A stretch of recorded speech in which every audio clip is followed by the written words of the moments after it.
dia a todos, né? Continuar aqui nosso estudo aqui sobre perispírito hoje, né? Vamos procurar fazer o melhor possível desse estudo para que nós possamos entender o que é o perispírito, né? Então vamos fazer nossa prece.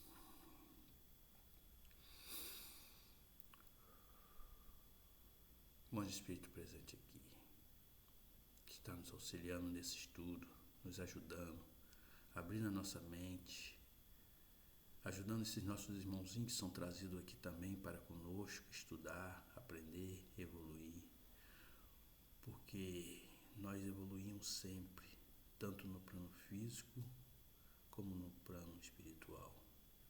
Que nós possamos, Senhor, cada estudo possa entrar na nossa mente, nos nossos corações, para que nós possamos passar isso adiante.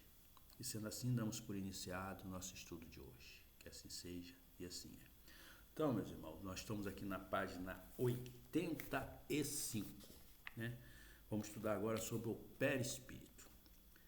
A primeira pergunta que Kardec faz na 93 aos espíritos é o seguinte: o espírito propriamente dito nenhuma cobertura tem, ou como pretende alguns, está sempre envolto numa substância qualquer. Aí o espírito responde assim: envolve-o numa substância vaporosa para os teus olhos, mas ainda bastante grosseira para nós. Assaz vaporosa, entretanto, para poder elevar-se na atmosfera e transportar-se aonde queira. E continua explicando assim: envolvendo o germe de um fruto, né? Ele vai fazer uma comparação agora de um fruto, o que é o perispírito, corpo, né? E o espírito. Então, envolvendo o germe de um fruto ao perisperma. Do mesmo modo, uma substância que, por comparação, se pode chamar perispírito, serve de envoltório ao espírito propriamente dito. Então, eu vou melhorar isso, né, para as pessoas que têm menos entendimento, né? Vamos imaginar, então, um ovo. Um ovo, acho que é uma comparação melhor, né? A casca, aquela casca de fora do ovo, quando você pega um ovo, você tem que quebrar, tirar a gema e a clara. Vamos fazer assim. Vamos supor que a casca seja o corpo, né? A matéria, né? Quando você quebra essa casca, você encontra uma parte branca transparente, né? E uma gema amarelinha. Essa parte branca é como se fosse o perispírito, né? Que a gente chama de crara, né? E dentro dessa crara está o ovo, que seria o espírito. Só que para nós, né, isso é sutil, nós quase não vemos. Mas para a espiritualidade que está mais evoluída, é muito grosseiro. É grosseiro demais, né?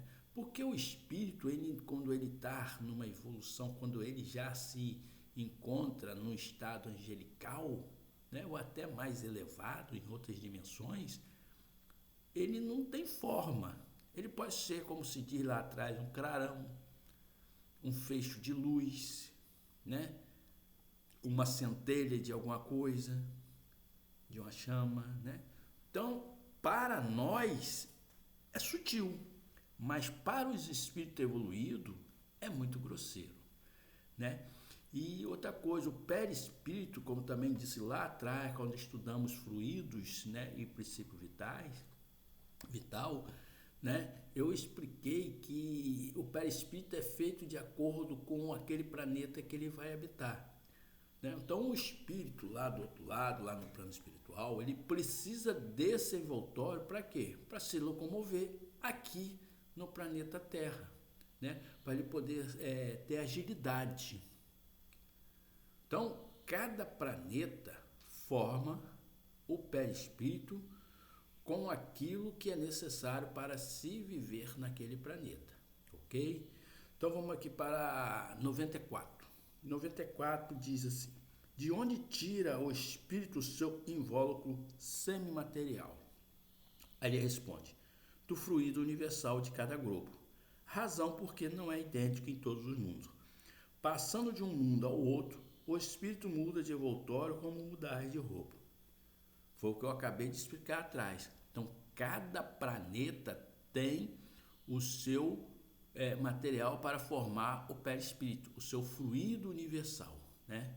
Então, o fluido cósmico é universal em todo o planeta, mas a substância que tem naquele planeta é que vai formar o perispírito. Então, eu com meu perispírito, eu não posso ir a Marte, né? Não posso ir a Vênus.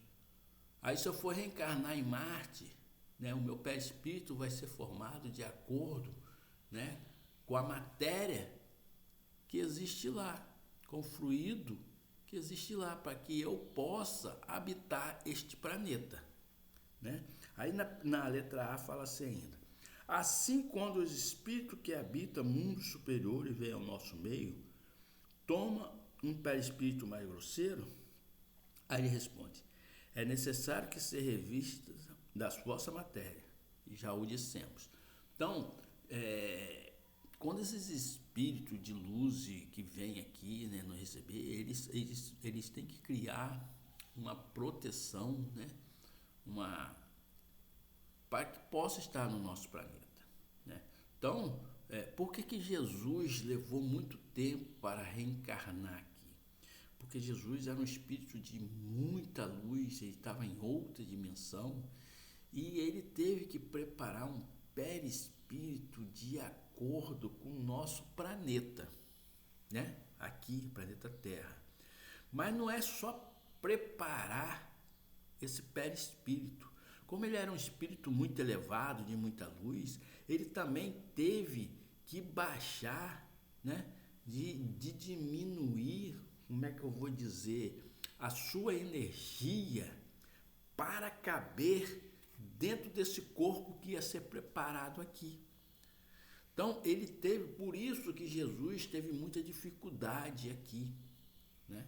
Jesus não pôde mostrar todo o seu poder, não pôde, porque ele teve que diminuir muito a sua energia, mas muito mesmo, né?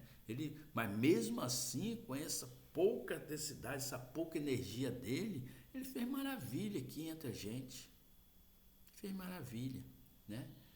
Tanto é que quando ele foi, né, levado lá naquele monte onde veio Elias, né, Jesus, né, e Moisés, vieram os três, que ele fez a transfiguração no monte, ali ele estava com um pouco mais de energia, né? Porque ali foi um assunto muito sério que ele foi tratar, tá? Para quem não sabe, foi um assunto muito sério, porque os anjos foram cobrar dele porque ele não estava reagindo, por como ele estava se deixando, né, ser dominado pelo aquele povo hebreu, né, pelo povo romano. Ele foi cobrado ali. Então ele teve que mostrar o poder dele, ele teve que mostrar quem era ele, para que esses espíritos que estavam cobrando dele, né, se colocassem no lugar deles, né? Então, para você ver como para a gente ir em algum planeta, eu preciso se revestir com perispírito de acordo com aquele planeta. Até Jesus, para ver que no nosso planeta, ele teve que se revestir com perispírito de acordo com o planeta Terra, né? Então ele teve que diminuir muito a sua energia para caber nesse perispírito, porque ele era energia pura, né, de um poder imenso, já estava já em uma elevação altíssima. Hoje ele se encontra na 12ª dimensão, são 25 dimensões, ele está na 12ª, olha só, e ele não é o top não, hein? Mas já está, né, muito elevado em relação a gente. Então, meu amigo, vamos ficar por aqui, agradecer essa oportunidade a vocês de estar ouvindo um pouco e vamos fazer a nossa oração agora. Obrigado, Pai. Obrigado por essa oportunidade. Obrigado por estar aqui, aprendendo, estudando, podendo ajudar os nossos irmãos que precisam entender um pouco mais. E obrigado, meu Pai. Obrigado por essa oportunidade. Sendo assim, damos como término nosso estudo de hoje. Que assim seja e assim é.